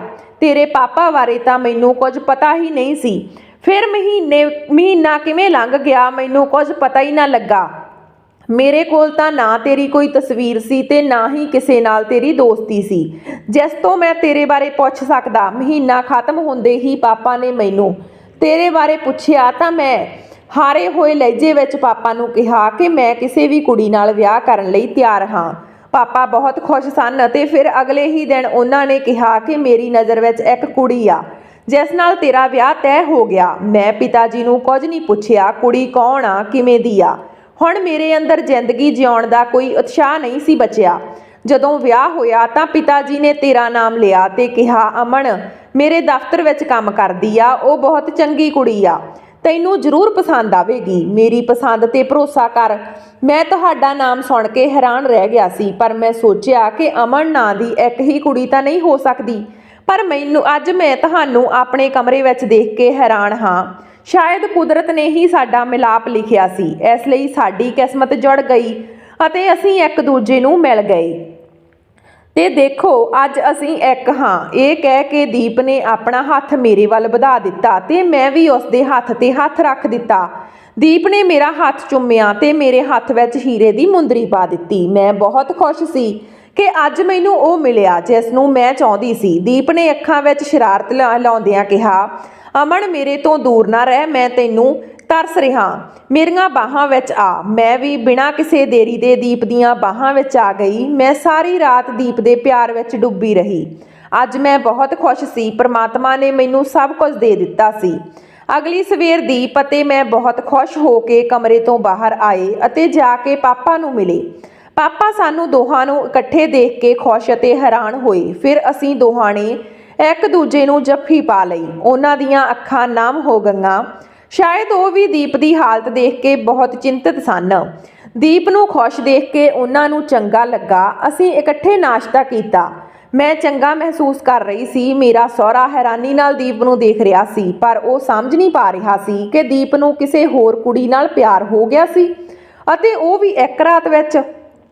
ਉਸ ਨੂੰ ਆਪਣੀ ਪਤਨੀ ਨਾਲ ਪਿਆਰ ਕਿਵੇਂ ਹੋ ਗਿਆ, ਉਹ ਸੱਚ ਨਹੀਂ ਜਾਣਦੇ ਸੀ। ਸੱਚਾਈ ਸਿਰਫ ਮੈਨੂੰ ਅਤੇ ਦੀਪ ਨੂੰ ਹੀ ਪਤਾ ਸੀ। ਪਾਪਾ ਨੇ ਦੀਪ ਨੂੰ ਪੁੱਛਿਆ, ਕੀ ਗੱਲ ਆ, ਤੈਨੂੰ ਆਪਣੀ ਪਤਨੀ ਨਾਲ ਪਿਆਰ ਕਿਵੇਂ ਹੋ ਗਿਆ? ਦੀਪ ਨੇ ਆਪਣੇ ਪਿਤਾ ਵੱਲ ਦੇਖਿਆ ਤੇ ਕਿਹਾ, ਪਿਤਾ ਜੀ, ਮੈਨੂੰ ਇੰਨੀ ਵੱਡੀ ਖੁਸ਼ੀ ਦੇਣ ਲਈ ਧੰਨਵਾਦ। ਇਹ ਕਹਿ ਕੇ ਦੀਪ ਨੇ ਆਪਣੇ ਪਿਤਾ ਨੂੰ ਜੱਫੀ ਪਾ ਲਈ। ਮੇਰੇ ਸਹੁਰੇ ਦੀਆਂ ਅੱਖਾਂ ਨਮ ਹੋ ਗਈਆਂ। ਕਿੰਨੀ ਦੇਰ ਉਹ ਦੀਪ ਨੂੰ ਛਾਤੀ ਨਾਲ ਲਾ ਕੇ ਖੜਾ ਰਿਹਾ। ਸਾਡੇ ਵਿਆਹ ਨੂੰ ਤਕਰੀਬਨ 1 ਮਹੀਨਾ ਹੋ ਗਿਆ ਸੀ। ਇਸ ਤਰ੍ਹਾਂ ਬੈਠਿਆਂ ਮੈਨੂੰ ਦੀਪ ਦੀ ਮਾਂ ਦਾ ਖਿਆਲ ਆਇਆ ਤਾਂ ਮੈਂ ਉਸ ਨੂੰ ਪੁੱਛਿਆ, ਦੀਪ, ਤੇਰੀ ਮਾਂ ਕਿੱਥੇ ਆ? ਮੈਂ ਉਸ ਬਾਰੇ ਕਦੇ ਨਹੀਂ ਸੁਣਿਆ ਤੇ ਨਾ ਹੀ ਮੈਂ ਕਦੇ ਉਸ ਦੀ ਕੋਈ ਤਸਵੀਰ ਦੇਖੀ ਆ। ਇੱਥੋਂ ਤੱਕ ਕਿ ਮੈਂ ਪੂਰੇ ਘਰ ਵਿੱਚ ਉਸ ਦੀ ਇੱਕ ਵੀ ਫੋਟੋ ਨਹੀਂ ਦੇਖੀ, ਜਦਕਿ ਤੁਹਾਡੇ ਬਚਪਨ ਦੀਆਂ ਤੇ ਤੁਹਾਡੇ ਪਿਤਾ ਜੀ ਦੀਆਂ ਬਹੁਤ ਸਾਰੀਆਂ ਤਸਵੀਰਾਂ ਹਨ। ਹਰ ਤਸਵੀਰ ਵਿੱਚ ਸਿਰਫ ਤੁਸੀਂ ਅਤੇ ਤੁਹਾਡੇ ਪਿਤਾ ਜੀ ਹੋ। ਮੇਰੀਆਂ ਗੱਲਾਂ ਸੁਣ ਕੇ ਦੀਪ ਹੱਸਣ ਲੱਗਾ ਤੇ ਬੋਲਿਆ, ਅੱਜ ਮੈਂ ਤੈਨੂੰ ਇਹ ਸੱਚ ਵੀ ਦੱਸਦਾ। ਦਰਅਸਲ ਮੇਰੇ ਮਾਤਾ ਪਿਤਾ ਦਾ ਵਿਆਹ ਕੋਈ ਵਿਆਹ ਨਹੀਂ ਸੀ। ਉਹ ਇੱਕ ਵਪਾਰਕ ਸੌਦਾ ਸੀ। ਵਿਆਹ ਸਿਰਫ ਕਾਰੋਬਾਰ ਨੂੰ ਵਧਾਉਣ ਲਈ ਕੀਤਾ ਗਿਆ ਸੀ। ਮੇਰੀ ਮਾਂ ਦਾ ਆਪਣਾ ਸਮਾਜਿਕ ਜੀਵਨ ਸੀ। ਉਹ ਬਾਹਰ ਹੀ ਬਿਜ਼ੀ ਰਹਿੰਦੀ ਸੀ, ਕਦੇ ਪਾਰਟੀ ਤੇ ਕਦੇ ਕਲੱਬ। ਪਾਪਾ ਹਮੇਸ਼ਾ ਆਪਣੇ ਕਾਰੋਬਾਰ ਨੂੰ ਵਧਾਉਣ ਵਿੱਚ ਰੁੱਝੇ ਰਹਿੰਦੇ ਸੀ। ਦੋਵਾਂ ਦਾ ਰਿਸ਼ਤਾ ਤਾਂ ਸੀ, ਪਰ ਉਹ ਇੱਕ ਦੂਜੇ ਦੇ ਨਾਲ ਨਹੀਂ ਸੀ। ਉਹਨਾਂ ਦੇ ਰਿਸ਼ਤੇ ਵਿੱਚ ਪਿਆਰ ਨਹੀਂ ਸੀ। ਇਸ ਸਮੇਂ ਦੌਰਾਨ ਮੈਂ ਵੀ ਨਾ ਚਾਹੁੰਦੇ ਹੋਏ ਪੈਦਾ ਹੋ ਗਿਆ ਸੀ। ਹਾਲਾਂਕਿ ਮਾਂ ਬੱਚਾ ਨਹੀਂ ਚਾਹੁੰਦੀ ਸੀ। ਉਹ ਇਸ ਵੇਲੇ ਆਪਣੇ ਪੈਰਾਂ ਵਿੱਚ ਕਿਸੇ ਤਰ੍ਹਾਂ ਦੀ ਜੰਜੀਰ ਨਹੀਂ ਪਾਉਣਾ ਚਾਹੁੰਦੀ ਸੀ, ਪਰ ਸ਼ਾਇਦ ਕੁਦਰਤ ਨੂੰ ਕੁਝ ਹੋਰ ਹੀ ਮਨਜ਼ੂਰ ਸੀ ਤੇ ਮੈਂ ਇਸ ਦੁਨੀਆ ਵਿੱਚ ਆ ਗਿਆ। ਮੇਰੇ ਜਨਮ ਤੋਂ ਬਾਅਦ ਕੁਝ ਦਿਨ ਤਾਂ ਮੰਮੀ ਡੈਡੀ ਇੱਕ ਦੂਜੇ ਨਾਲ ਵਧੀਆ ਰਹੇ, ਪਰ ਫਿਰ ਉਹਨਾਂ ਵਿਚਕਾਰ ਉਹੀ ਝਗੜਾ ਸ਼ੁਰੂ ਹੋ ਗਿਆ। ਮੇਰੀ ਮੰਮੀ ਇਤਰਾਜ਼ ਕਰਦੀ ਸੀ ਕਿ ਪਾਪਾ ਉਸ ਨੂੰ ਸਮਾਂ ਨਹੀਂ ਦਿੰਦੇ ਤੇ ਪਾਪਾ ਇਤਰਾਜ਼ ਕਰਦੇ ਸਨ ਕਿ ਜਦੋਂ ਮੈਂ ਘਰ ਆਉਂਦਾ ਤਾਂ ਉਹ ਘਰ ਵਿੱਚ ਮੌਜੂਦ ਨਹੀਂ ਹੁੰਦੀ। ਹੌਲੀ ਹੌਲੀ ਉਹਨਾਂ ਦੀ ਲੜਾਈ ਵਧਣ ਲੱਗੀ। ਮੈਂ ਉਸ ਸਮੇਂ 5 ਸਾਲ ਦਾ ਸੀ ਤੇ ਫਿਰ ਇੱਕ ਦਿਨ ਮੈਨੂੰ ਪਤਾ ਲੱਗਾ ਕਿ ਮੰਮੀ ਦਾ ਬਾਹਰ ਅਫੇਅਰ ਚੱਲ ਰਿਹਾ ਸੀ। ਮੰਮੀ ਨੂੰ ਘਰੇਲੂ ਔਰਤ ਬਣਨਾ ਬਿਲਕੁਲ ਵੀ ਪਸੰਦ ਨਹੀਂ ਸੀ। ਉਹ ਇੱਕ ਥਾਂ ਤੱਕ ਸੀਮਤ ਨਹੀਂ ਰਹਿਣਾ ਚਾਹੁੰਦੀ ਸੀ। ਪਾਪਾ ਨੇ ਮੰਮੀ ਨੂੰ ਮਨਾਉਣ ਦੀ ਬਹੁਤ ਕੋਸ਼ਿਸ਼ ਕੀਤੀ ਕਿ ਆਪਣਾ ਬੱਚਾ, ਉਸ ਵੱਲ ਧਿਆਨ ਦਿਓ। ਇਸ ਤਰ੍ਹਾਂ ਦੀਆਂ ਹਰਕਤਾਂ ਤੁਹਾਨੂੰ ਸ਼ੋਭਾ ਨਹੀਂ ਦਿੰਦੀਆਂ। ਪਰ ਮਾਂ ਨਹੀਂ ਮੰਨੀ। ਉਸਨੇ ਕਿਹਾ, ਮੈਂ ਤੁਹਾਡੇ ਤੋਂ ਤਲਾਕ ਲੈਣਾ ਚਾਹੁੰਦੀ ਹਾਂ। ਮੈਂ ਕਿਸੇ ਹੋਰ ਨੂੰ ਪਿਆਰ ਕਰਦੀ ਹਾਂ। ਪਾਪਾ ਮਾਂ ਨੂੰ ਤਲਾਕ ਨਹੀਂ ਦੇਣਾ ਚਾਹੁੰਦੇ ਸੀ, ਕਿਉਂਕਿ ਪਹਿਲੀ ਗੱਲ, ਬੱਚਿਆਂ ਦੀ ਜ਼ਿੰਦਗੀ ਮਾਪਿਆਂ ਤੋਂ ਬਿਨਾਂ ਅਧੂਰੀ ਹੁੰਦੀ ਆ ਤੇ ਦੂਜਾ, ਪਿਤਾ ਦੇ ਕਾਰੋਬਾਰ ਵਿੱਚ 50% ਹਿੱਸਾ ਮੰਮੀ ਦਾ ਸੀ। ਤਲਾਕ ਤੋਂ ਬਾਅਦ ਕਾਰੋਬਾਰ 2 ਹਿੱਸਿਆਂ ਵਿੱਚ ਵੰਡਿਆ ਜਾਂਦਾ ਤੇ ਪਾਪਾ ਨੂੰ ਭਾਰੀ ਨੁਕਸਾਨ ਹੁੰਦਾ। ਪਾਪਾ ਤਲਾਕ ਨਹੀਂ ਦੇ ਰਹੇ ਸਨ, ਪਰ ਮਾਂ ਨੇ ਕੋਰਟ ਰਾਹੀਂ ਪਾਪਾ ਤੋਂ ਤਲਾਕ ਲੈ ਲਿਆ ਤੇ 50% ਸ਼ੇਅਰ ਲੈ ਕੇ ਆਪਣੇ ਪ੍ਰੇਮੀ ਨਾਲ ਵਿਆਹ ਕਰਵਾ ਲਿਆ। ਮੇਰੀ ਮਾਂ ਖੁੱਲੇ ਸੁਭਾਅ ਵਾਲੀ ਔਰਤ ਸੀ। ਪਤੀ ਹੋਣ ਦੇ ਬਾਵਜੂਦ ਉਸ ਨੂੰ ਕਿਸੇ ਹੋਰ ਆਦਮੀ ਨਾਲ ਪਿਆਰ ਹੋ ਗਿਆ ਸੀ। ਇਸੇ ਕਰਕੇ ਮੈਂ ਆਪਣੇ ਸਮਾਜ ਦੀਆਂ ਕੁੜੀਆਂ ਨਾਲ ਹਮੇਸ਼ਾ ਨਫ਼ਰਤ ਕਰਦਾ ਸੀ। ਮੈਨੂੰ ਮਾਡਰਨ ਕੁੜੀਆਂ ਬਿਲਕੁਲ ਪਸੰਦ ਨਹੀਂ ਸਨ। ਇਸ ਲਈ ਜਦੋਂ ਮੈਂ ਤੁਹਾਨੂੰ ਦੇਖਿਆ ਤਾਂ ਮੈਨੂੰ ਤੁਹਾਡੇ ਨਾਲ ਪਿਆਰ ਹੋ ਗਿਆ। ਦੀਪ ਨੇ ਇਹ ਕਹਿੰਦੇ ਹੋਏ ਮੇਰੇ ਵੱਲ ਪਿਆਰ ਨਾਲ ਵੇਖਿਆ ਤੇ ਮੇਰਾ ਹੱਥ ਫੜ ਲਿਆ। ਮੈਂ ਵੀ ਦੀਪ ਨੂੰ ਪਿਆਰ ਭਰੀਆਂ ਨਜ਼ਰਾਂ ਨਾਲ ਦੇਖਿਆ ਤੇ ਉਸ ਦੀ ਛਾਤੀ ਤੇ ਸਿਰ ਰੱਖ ਲਿਆ। ਜ਼ਿੰਦਗੀ ਵਿੱਚ ਮੈਨੂੰ ਸਭ ਕੁਝ ਮਿਲ ਗਿਆ ਸੀ ਤੇ ਹੋਰ ਮੈਨੂੰ ਕੀ ਚਾਹੀਦਾ ਸੀ। ਦੀਪ ਨੇ ਮੇਰਾ ਬਹੁਤ ਖਿਆਲ ਰੱਖਿਆ, ਮੇਰੇ ਪਿਤਾ ਦਾ ਇਲਾਜ ਕਰਵਾਇਆ, ਘਰ ਲੈ ਕੇ ਦਿੱਤਾ, ਮੇਰੇ ਭਰਾ ਨੂੰ ਚੰਗੇ ਸਕੂਲ ਵਿੱਚ ਦਾਖਲ ਕਰਵਾਇਆ। ਮੇਰੇ ਮੰਮੀ ਡੈਡੀ ਤੇ ਮੇਰਾ ਭਰਾ ਹੁਣ ਚੰਗੀ ਜ਼ਿੰਦਗੀ ਜੀ ਰਹੇ ਹਨ। ਮੈਨੂੰ ਦੀਪ ਤੋਂ ਕੋਈ ਸ਼ਿਕਾਇਤ ਨਹੀਂ, ਸਗੋਂ ਮੈਂ ਪ੍ਰਮਾਤਮਾ ਦਾ ਸ਼ੁਕਰਾਨਾ ਕਰਦੀ ਹਾਂ ਕਿ ਮੈਨੂੰ ਦੀਪ ਵਰਗਾ ਪਤੀ ਮਿਲਿਆ ਤੇ ਪ੍ਰਮਾਤਮਾ ਅੱਗੇ ਅਰਦਾਸ ਕਰਦੀ ਹਾਂ ਕਿ ਹਰ ਕੁੜੀ ਨੂੰ ਪਿਆਰ ਕਰਨ ਵਾਲਾ ਜੀਵਨ ਸਾਥੀ ਮਿਲੇ। ਇਸ ਬਾਰੇ ਤੁਹਾਡੇ ਕੀ ਵਿਚਾਰ ਹਨ? ਕਮੈਂਟ ਕਰਕੇ ਜ਼ਰੂਰ ਦੱਸਿਓ। ਮਿਲਦੇ ਹਾਂ ਨਵੀਂ ਕਹਾਣੀ ਦੇ ਨਾਲ। ਤਦ ਤੱਕ ਸਤਿ ਸ਼੍ਰੀ ਅਕਾਲ।